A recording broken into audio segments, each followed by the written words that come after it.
In this short video, I'm looking at how power generation affects our environment.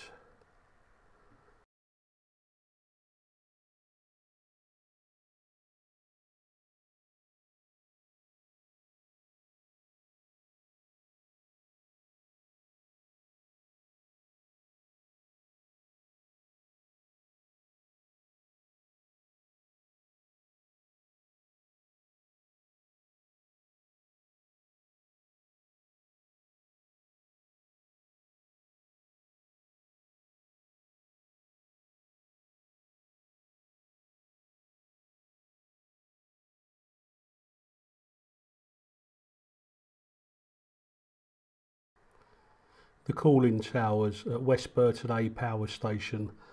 This coal-fired power station is now virtually redundant, although it still operates for a few hours a day, depending upon demand.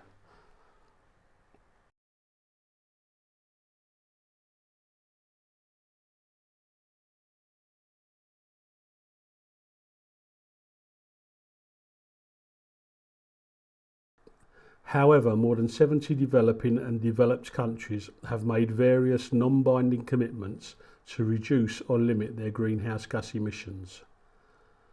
On the 13th of July 2015, the EU Council adopted a decision enabling the EU to ratify the Doha Amendment establishing the second commitment period of the Kyoto Protocol. The Paris Climate Change Conference took place from the 30th of November to the 11th of December 2015, and on the 12th of December, all parties reached a new global agreement on climate change. The agreement presents a balanced outcome with an action plan to limit global warming well below 2 degrees C.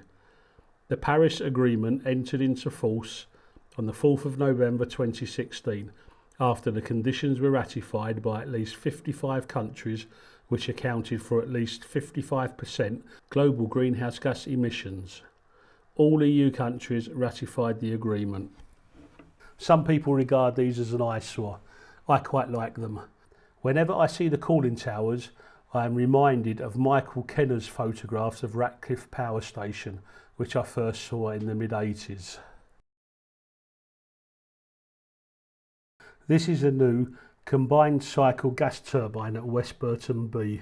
There are 10 cooling towers within that block, which is 25 metres high and only 80 metres long, which is considerably smaller than the concrete cooling towers at the coal-fired power stations. Every hour it uses 2,400 cubic metres of water. That's enough to fill an Olympic swimming pool each and every hour. That's 240,000 litres of water every hour, 40,000 litres per minute. Just remember that figure.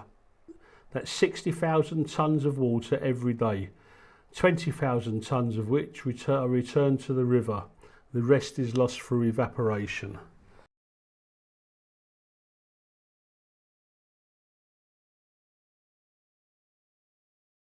The smoke coming from the cooling towers is actually steam.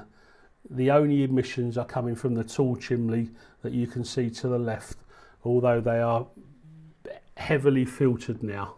In this picture you can see the chimneys of the 3 turbines of the West Burton B power station.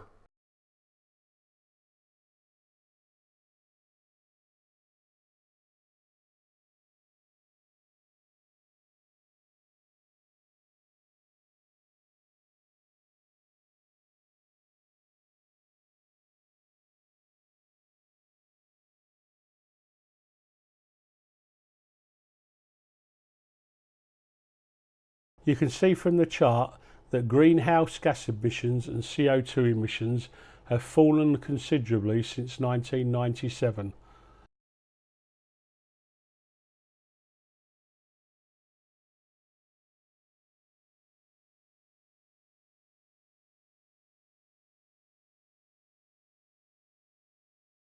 You will notice a new crop in the landscape. It is miscanthus or elephant grass. This grows to about 8 high and is grown as a biofuel. 1 tonne produces approximately 4 megawatt hours of heat. 1 hectare produces 17 to 14 tonnes. Per acre, that's 6.88 to 5.66 tonnes of miscanthus. Miscanthus can generate as little CO2 as 5.4 grams per kilowatt hours. This is because it eats CO2 during its growing stage. The density of chopped miscanthus is around 150 kilos per cubic metre, but when it's pelletised this rises to 600 kilos per cubic metre. However, the price per tonne that power companies now offer can barely cover the cost to cut and bough the grass.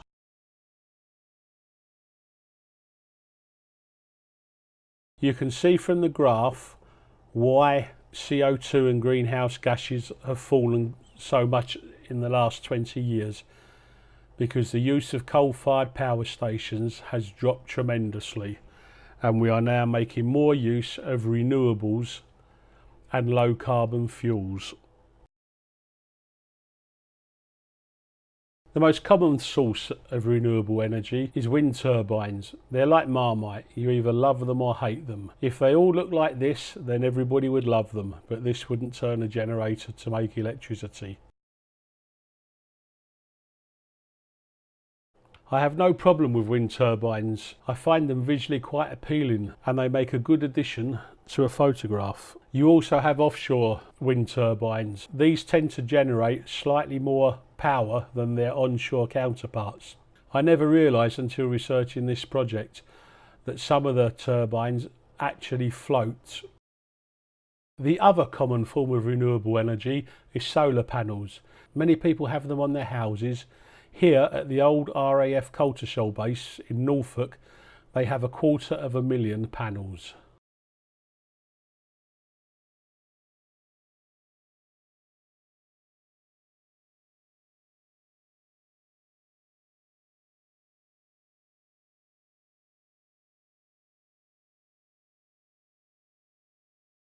And just for the historians here, the tiny control tower there is the World War II control tower for the Air Force Base. It is a spectacular sight to see so many solar panels. You will notice that when the wind turbines are generating the most power, the solar panels aren't. You can see from the chart that many of our nuclear power stations are coming to the end of their working lives. However, we will be replacing these redundant power stations with newer, more efficient and safer units. This is a Sizewell B nuclear power station on the Suffolk coast.